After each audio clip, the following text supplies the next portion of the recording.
This video was brought to you by NordVPN. Bruh moment number 1. The assassination of Franz Ferdinand. Which I'd say, instead of one bruh moment, was a bunch of mini bruhs. Franz Ferdinand was a son of the, at the time, Austro-Hungarian Emperor Franz Joseph. Ferdinand became fairly influential in the country, and eventually became a general in the army.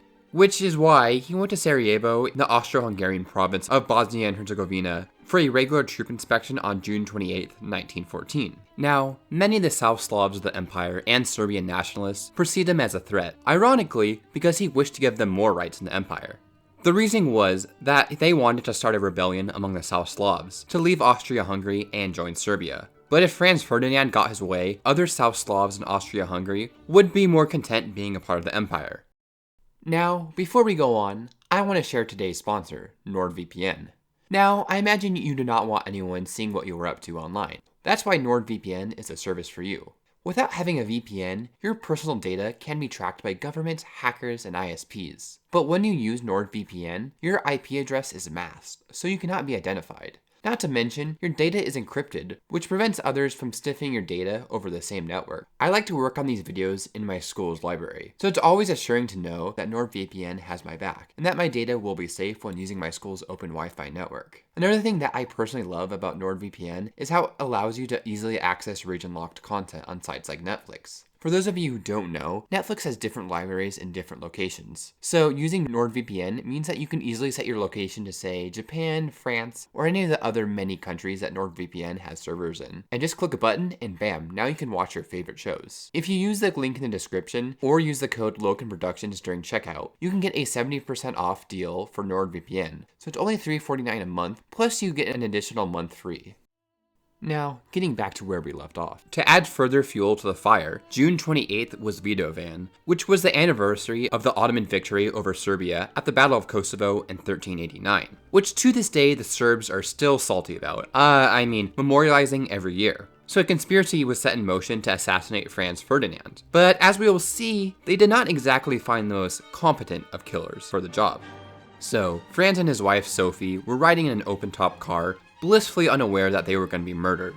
That is until Nedio Kabriovic threw a grenade at them, which blinged off their car and hit some bystanders instead. The royal couple then sped off to the city hall for some ceremonies, where Franz yelled at the mayor for almost getting him and his wife killed. After that was over, Franz decided that he wanted to visit the injured bystanders from earlier in the hospital. Now, the Archduke's Chamberlain, Baron Rummerskirch, proposed that the royal couple remain at the town hall until troops could be brought into the city to line the streets. But the governor of the city vetoed this suggestion on the grounds that the soldiers coming straight from maneuvers would not have their dress uniforms on. Because I guess you gotta have drip to be in the royal's presence. He even is quoted as saying, "Do you really think that Sarajevo is full of assassins?"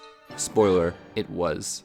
Well, the motorcade left, but then made some wrong turns, so the driver pulled off on a side street to turn around. As luck, or unluck, would have it, they accidentally happened to turn on the street that 19-year-old Gavrilo Princip was chillin' at. And contrary to popular belief, he was not in fact eating a sandwich. After all, he was a true Serb that eats burek. Well, Princip takes the opportunity to do the deed and succeeds in killing Ferdinand and his wife. He tried to shoot himself, but was knocked to the ground before that could happen.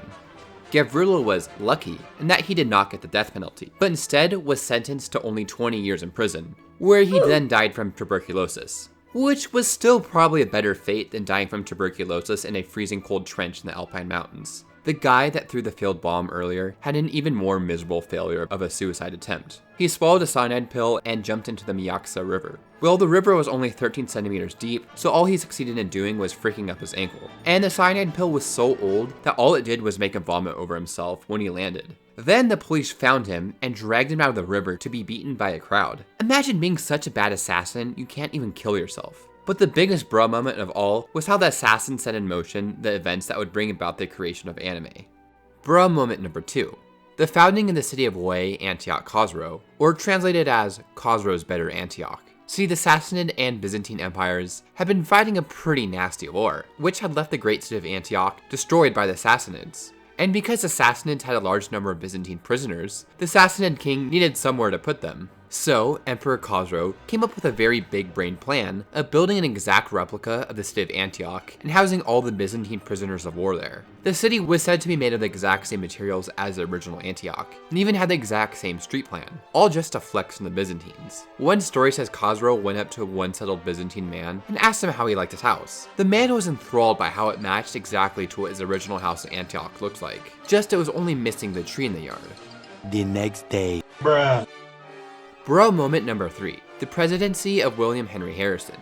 During the campaign, Harrison avoided actually discussing any important issues, and basically instead just substituted that with partisan slogans and insignias. So basically he just ran a modern campaign in the 1800s. Well, this worked out for him, with him winning 234 electoral votes, to incumbent Van Buren's only 60. Well, when the day of his inauguration came, it was cold and raining outside. And the mad lad decided that it was best he wear no overcoat or gloves. He gave a speech that lasted 2 hours, where he said he was as pleased with the presidency as a young woman with a new bonnet, and promised to only serve one term, which, as we'll see, he made good on. He developed a cold, and after the inauguration, instead of actually resting, he jumped into the position with a bit too much vigor. With the best medical service at the time being a good old leeching, this cold turned into pneumonia, and he died after 32 days in office. Though he was the first president to lie in state in the capital, so that's cool for him, I guess. Bro moment number 4, the death of Alexander the Great. Now, of course, we do not know exactly how this happened, as there are many different conflicting accounts, which I will go over shortly.